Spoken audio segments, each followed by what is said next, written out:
Magandang araw po sa inyong lahat. Ako po si Yuna, isang nilalang na nag-aaral ng Tagalog.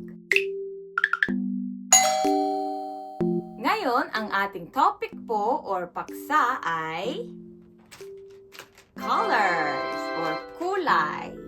Hulaan natin kung ano ang pangalan ng mga kulay sa Tagalog at sa Korean. Ayan. So, ganito po ang normal or usual na color pencil sa Korea. Ganito po yung itsura. Ganito. Sa Pilipinas po, 'di ba, mas common ang parang Crayola or yung may alam ko may pulang box, yung parang fiber chuchu yung pangalan. Hindi ko alam yung pangalan eh. Yung ganyan. Pag medyo may kaya yung classmate mo, Faber-Castell. Castell ba? Ganto, Faber-Castell, 'di ba? Tapos naalala ko nung high school ako, 'di ba, ito yung classic. Ito yung classic crayons or colors na dinadala natin sa school, sa eskwelahan. Sa Korea naman, ganito yung usual na itsura ng colors. Pag ginamit nyo tong part na to, tas halos wala na, gaganunin nyo lang. Iikutin nyo lang yung nasa dulo. Ganito.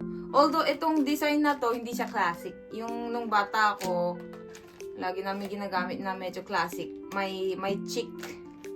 May chick. Ano bang chick sa Tagalog? Ang chicken, manok. So, chick. De joke. Ano ba? Ano bang chick sa Tagalog? Sisiw! Oo nga, sisiw. May drawing na sisiw. Yung nung bata ako, lagi namin ginagamit. May sisiw dito. Tapos yung pangalan ng color din, parang Pyongari something. Pyongari is sisiw. Pyongari blah blah blah color, parang ganun yung pangalan nun. Ito modern. Mas modern yung design. Anyway, so ngayon, pag-aralan natin kung paano tatawagin ang mga pangalan ng kulay sa Korean at susubukan kong tandaan ang mga pangalan nito sa Tagalog. Tapos isi-check ko sa internet after. Ang pinakamadalis, syempre, ay pula. No? Parang hindi mukhang pula yung kulay nito. Pula. Tapos, walang puti. Walang puti dito. Ano na lang, itim. Ito. Black. Itim. Tapos, pag yellow, dilaw. Dilaw ba? Dilaw. Kulay dilaw. Hindi ko alam kung ano yung tama. Kahel. Diba? Kahel. Tapos, actually, nalilito ako sa ano bang berde? Blue ba ang berde? Hindi ko alam. Berde? Nakalimutan ko na eh. Berde. Ewan ko. Berde. Tapos, ang green ay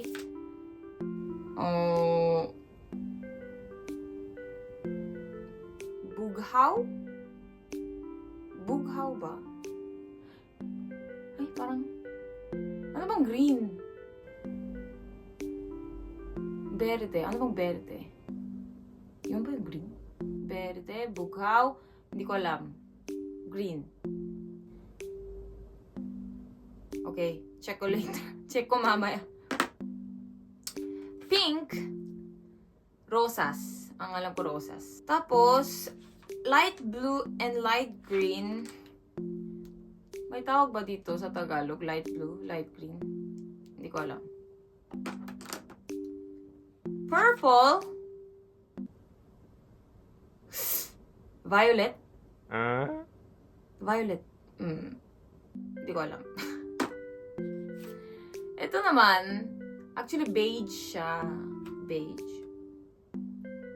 Pero hindi ko alam tawag sa Tagalog. Tapos, ito naman, brown. Kayumanggi, di ba? Kayumanggi. Tsokolate.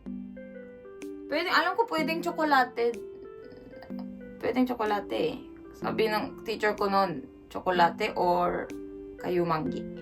Yan. Hirap naman. Hi! Tatanungin ko dito sa internet. Okay. So, verde is green. Verde is not blue. Hindi pala blue ang verde. Sorry. Nakakalito talaga. Kasi, usually parang hindi natin tinatawag na verde. Puro nalang green. Anyway. So, verde, green. So, ang blue ay bughaw. Diba? Tama ba? Asul! So, ang blue ay asul o bughaw. Hirap naman. Wala sa isip ko yung asul. Asul, bughaw. Pwede daw bughaw. So, bughaw ay blue, verde ay green. Purple ba meron? Purple. Ube or lila. Really? Lila o ube daw. Ube, naman. Kulay ube naman. Ube o lila. Lila. Tapos, orange. Kahel ang alam ko eh. Tama ba? Oo. Kahel o dalandan. Okay. Dalandan. Gusto kong kumain ng dalandan. Kahel. So, tama ako. Kahel. Tapos, pag pink, rosas. Tama pala. Rosas. Pink. Rosas. Pag light blue, meron bang light blue? Langit. Joke lang. Light blue. Paano itong basahin? Mapusyaw na asul. Mapusyaw. Asul na maputla. Okay. So, dalaw daw. Mapusyaw. Ano pong mapusyaw? Mapusyaw na asul o asul na maputla. Ay, maputla. Hindi light green. Light green. Mapusyaw na berde o berdeng maputla. Never kong narinig na tinatawag dito berdeng maputla. Sa Pilipinas, wala pa akong nakitang tao na nagsasabing berdeng maputla sa light green. Parang sasabihin lang nila light green. Anyway. Beige naman. Meron mong beige. Beige. Kulay garing. Or beige. Pwede yung beige. Garing. Ano bang garing? Kulay garing? Kulay garing daw. Kulay garing. Hindi ko alam kung garing o garing. Hindi ko alam kung ano yung tama. Tapos, pula. Alam ko naman ang pula. Dilaw. Itim. Ay! Ito, brown. Kayumanggi, no? Kayumanggi, tsokolate. Okay. Mahirap yung spelling ng tsokolate. T-S. Choco. Chocolate. Tsokolate. Kayumanggi. Okay. Tama ako. Ayan. So, ulit. Kayumanggi. Dilaw. Asul na maputla. Berde. Itim. Ano to? Ano? Kulay gasing ba yun? Garing ba yun? Garing. Kulay garing. Ano bang purple? Lila. Lila o ube. Tapos light green. Berdeng maputla. Kahel. Ano to? Pula. Rosas. Bughaw o asul. Ayan. So, ngayon, pag-aralan natin ng pangalan ng kulay sa Korean. So, simulan natin sa pinakamadali. Pula. Pula ay... Pula ba to? Mukhang hindi pula. Pula nga. Pula ay 빨강. 빨강. O 빨간색. 빨간색. Ang kulay sa Korean ay sek o 색깔. 색 or 색깔. Okay? So, pwedeng sa bawat pangalan may word na sek. Tulad ng 빨간색, 파란색, 노란색. Pero pwedeng wala. 빨강, 노랑, 파랑. Yan. Pero may pinakaiba sa dulo. 빨간색 o 빨강. 파란색 o parang. So, hindi pwedeng tatanggalin nyo lang ang sek. 빨간. Mali yun. 빨강 dapat. Ayun. So, anyway, ang kulay ay sek or 색깔. Tapos, pula ay 빨간색 o 빨강. Yun. Tapos, ang asul o bughaw ay parang o parang색. Parang색. Habang nag-edit po ako, ngayon ko lang po napansin na mali po pala ang pagbigkas ko po ng paran색. So, dapat po paran색, hindi po parang색. Salamat po at pasensya na po. Tapos, ang light blue naman, ibang-iba sa paran색. Ito ay 하늘색. 하늘. Ang 하늘, ang ibig sabihin ng 하늘 ay literal na langit, sky. So, pareho yung word. Pag gusto nyong sabihin na sky o langit, sabihin nyo 하늘. 하늘. Pareho dito sa kulay na to, 하늘. 하늘색. Next naman, purple. ube. Ito ay 보라. 보라. O 보라색. 보라색. So, pareho lang. 보라, dagdag nyo lang ang sek. 보라색. Susunod ay kahel. Kahel ay 주황색 o 주황. Pareho lang to. 주황 tapos plus 색. 주황 o 주황색. Yon, orange. Tapos, ito ay kayumanggi. Ang kayumanggi ay kalsek. Itong kayumanggi naman, hindi nyo pwedeng sabihin na kal na walang sek. Pag kal lang, walang iba yung meaning o walang meaning yung kal. So, laging dapat magkasama ang sek. Kalsek. Kalsek. So, pag kal, mali. Kalsek. Yan. Ito ay, ano ba to? Berde ba to? Berde, green, ay 초록. 초록. O 초록색. 초록색. So pareho lang. 초록, tapos dagdag nyo lang ang sek. 초록색. Dilaw ay 노랑 o 노란색. Ayan. So, ito naman magkaiba. 노랑 o 노란색. 노랑 o 노란색. Pag ito ay, ano ba to? Itim. Itim ba to? Itim ay 검정. 검정 o 검정색. 검정색. So, pareho lang siya. 검정 plus 색. 검정색. Yan. Rosas. Ang rosas naman, pwede niyong sabihin 핑크색. 핑크. 핑크색.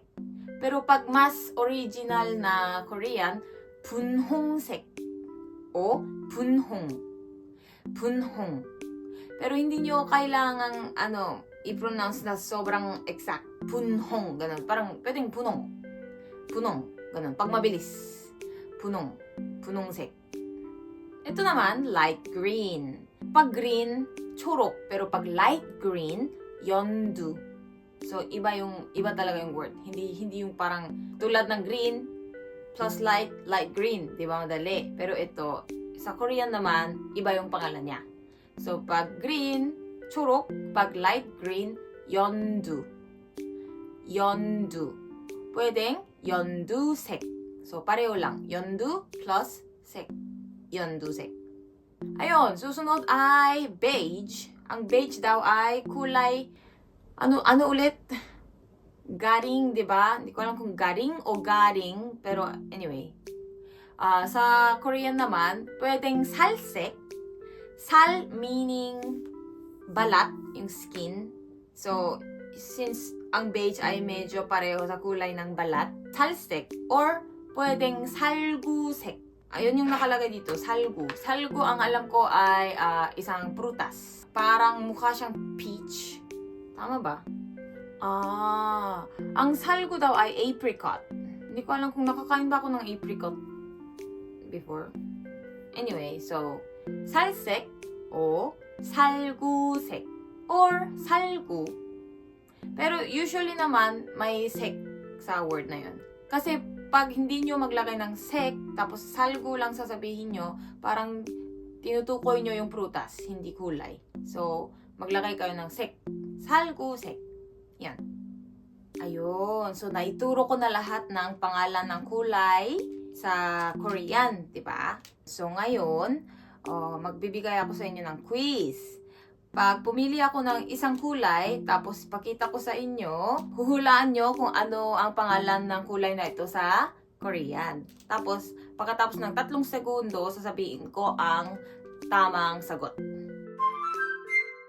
Ayan, so una, simulan natin sa pinaka madali. Ayan, red. Sige, ano to? 3, 2, 1. 빨간색 o 빨강. O yan. Next naman, blue. Ano to? 3, 2, 1. 파란색 o 파랑. Yun. Next naman, ito. Oh, hala. Hala, sira na. Ito, green. Ano to sa Korean? 3, 2, 1. 초록 o 초록색. Yan. Ito, brown. Kayumangge. Ano to sa Korean? 3, 2, 1. 갈색. Yan. Galsek. Ito, purple. Tagalog naman ay ube o lila. Sa Korean, 3, 2, 1. 보라 o 보라색. Yan. Ito, light green. Yan. Ano to sa Korean? 3, 2, 1. 연두. 연두색. Yan. Yan. Dilaw. 3, 2, 1. 노란색 o 노랑. Yan.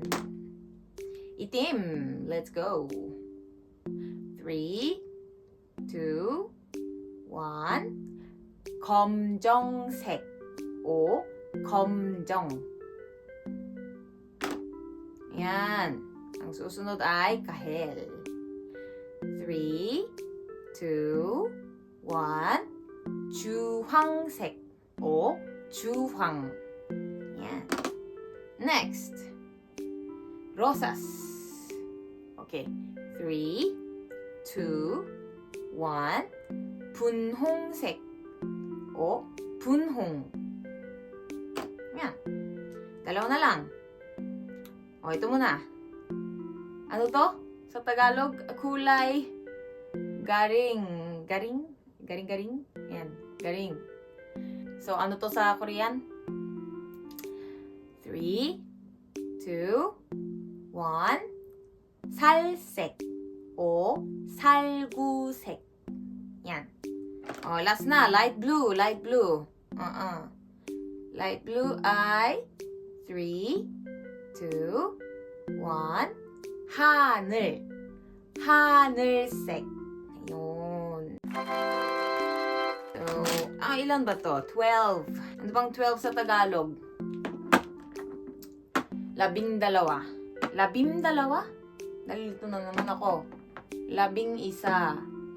11, 12, okay, hindi ko na alam. Yan, pinag-aralan natin lahat ng kulay sa Tagalog at sa Korean. Ayan, tapos na rin ang quiz. Ano to? 12 lang to. 12, search ko nga. Nakakainis. 12 daw. Hindi daw 10. 12, 13.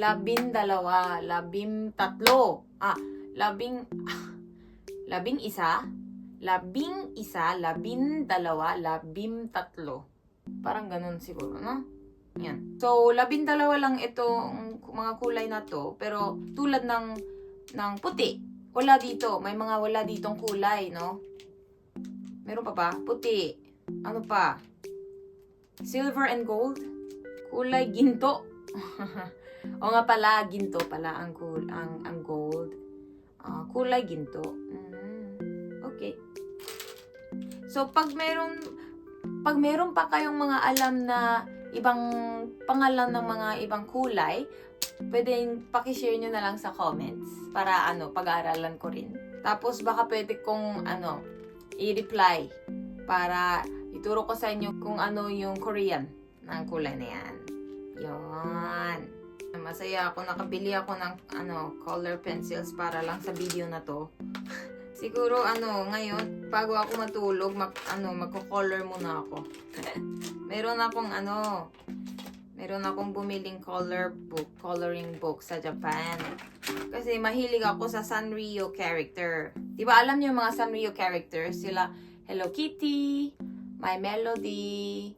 Ito rin kasama din sa Sanrio characters. Mahilig ako sa mga cute na character. Kaya yun, coloring book. Nakabili ako ng ganito sa Japan. Ito, pinakaunang page lang ang naka-color. Cute, diba? Siguro pag meron akong time, pagkatapos ako mag-edit, kukulayan ko to. Anyway, so maraming salamat po sa pagpapanood ng video na to. Hindi ko alam kung medyo boring ba to or okay ba tong topic. Para sa akin kasi medyo masaya or fun itong topic na to kasi kahit nung nasa Pilipinas ako, parang hindi madalas na tinatawag natin ang mga pangalan ng kulay sa Tagalog, no? Parang okay lang kahit sasabihin mong red, green, blue, yung shirt na blue, yung bag mong pula, yung bag mong yellow, ganun. Pero minsan, naisip ko na parang mas gusto kong pag-aralan ang malalim na Tagalog. Although kahit wala namang problema sa paggamit ng English, kasi lahat ng Pilipino naman, maintindihan nila, diba? Ang red, blue, ganun. Ayun, so ano ang masasabi niyo sa paksang ito? Masaya ba itong topic na kulay? Maraming salamat po sa inyong suporta at tayo ay kita-kits sa susunod na video. Paalam!